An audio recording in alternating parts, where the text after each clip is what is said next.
Hello, it's me again. We're in a little bit of a different place this time. Um, this is my home office. Hope you can hear me okay. Um, Not to get too deep, but this is the start of a new chapter in the channel. And there's some things on my desk here to hint at where I'm going with this, but not to hinder this any further.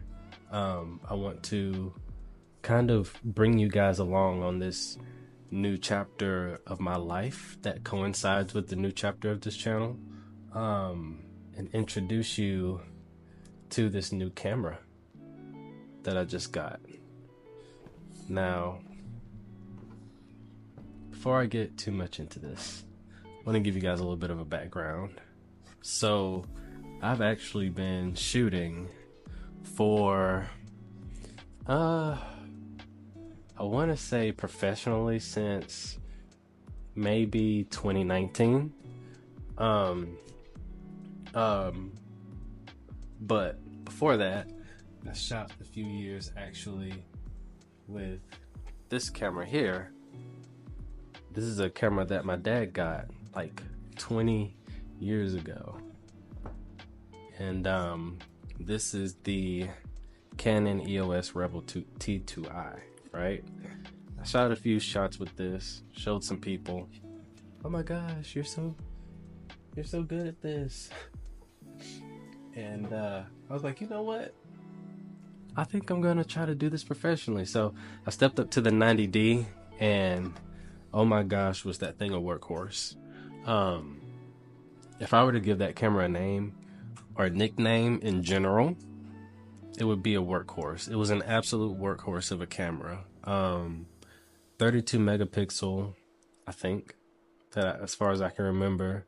And it shot magnificent photos for me, even with a cheap $200 1.2 lens. You know, I was able to shoot these. I was able to shoot shots like this. And when I got professional shoots, I honestly did it for the love of the game. Sometimes I would even take losses, and I would rent lenses, such as this 1.2 that I'm lucky to have now. And I would shoot shots like this and this, or with the 85mm, I would shoot shots like this or this. And that was a really great time in my life. I felt like I found something that actually worked for me, personally and professionally. And I really sunk into it, until something that was really personal happened. And I fell into a really deep depression, and I drifted away from it, from photography in general, and I ended up selling my camera.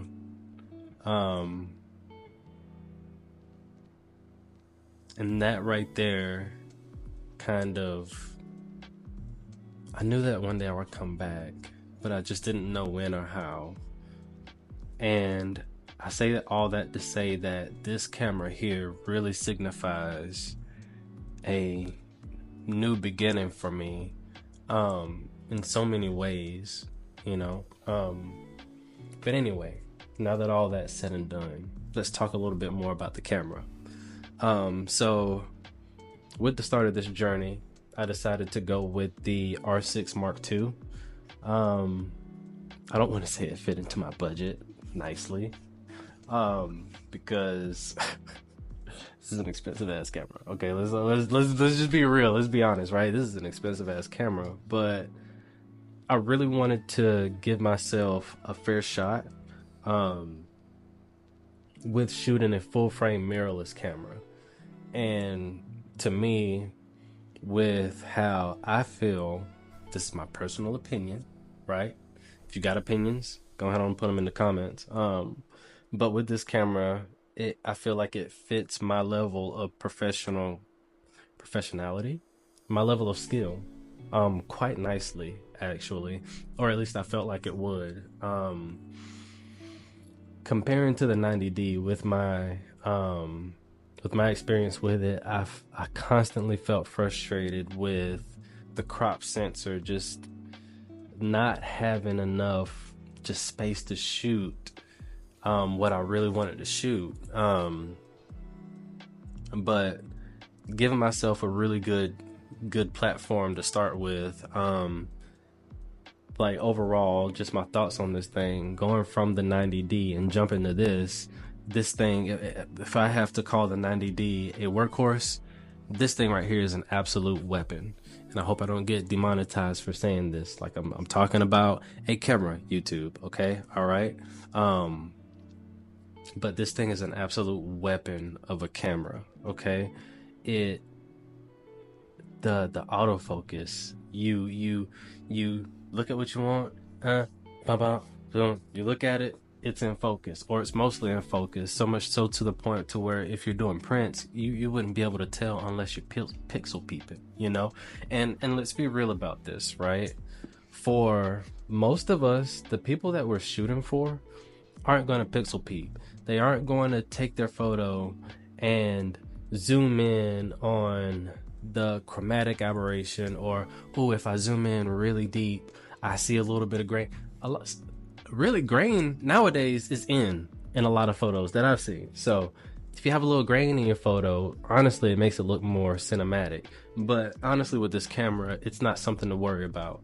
Going from the 90D with a 32 megapixel sensor and switching over to this with a 24 megapixel sensor, this is something else I was excited to talk about. I was worried that I crop a lot. All right, I'm not gonna sit here and lie to you. I'm not gonna sit here and flex. I crop. All right, I crop my photos, and I was like, oh my gosh, I'm not gonna have. Listen, don't worry about it. It's not something to worry about. Like, this camera is so good. Even if you're shooting with this, now this right here, can't see myself because the screen went dark. So this right here is an EFS lens, right, that my dad bought with that old T2i like 20 years ago, okay? And I've shot with this, and the photos still come out amazing quality, okay? I mean, and I'm just gonna talk from the standpoint of a professional who shoots for the average Joe, okay?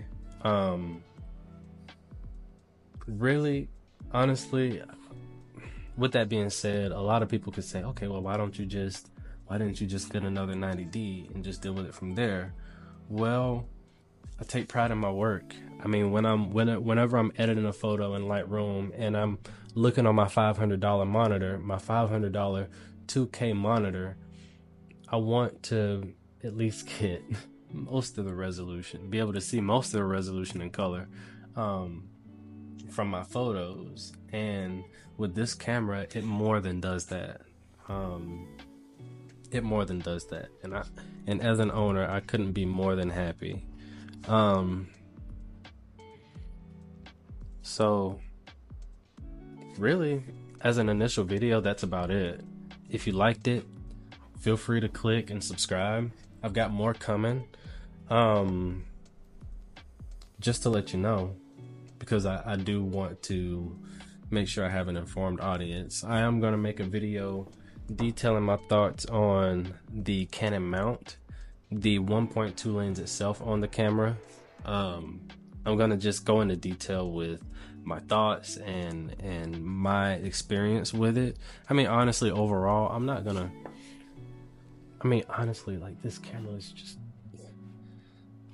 I just feel so lucky and blessed to have such a tool of a weapon that honestly will allow me, or it does allow me, to do the things that I saw YouTubers do back in like 2020, back when I used to watch people like Brandon Wolfel or North Borders or a lot of other YouTubers that I can list. And I'm like, man, I wish I could do that. And where I was at, just geographically, and also just the tools that I had at my disposal at the time, just didn't allow me to do so. But now I can, and especially with you guys' help, So it's not gonna end here. I mean, honestly, if you guys like my content and if we grow this as a channel, my next step is to purchase an 85mm, and my street photography is 100% gonna go to the next level with the purchase of that. So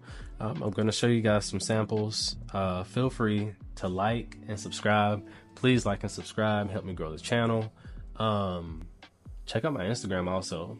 The street photos that I post are gonna appear pretty regularly on my Instagram with some pretty nice heartfelt captions. Feel free to check that out, and we'll catch you guys next time. Later.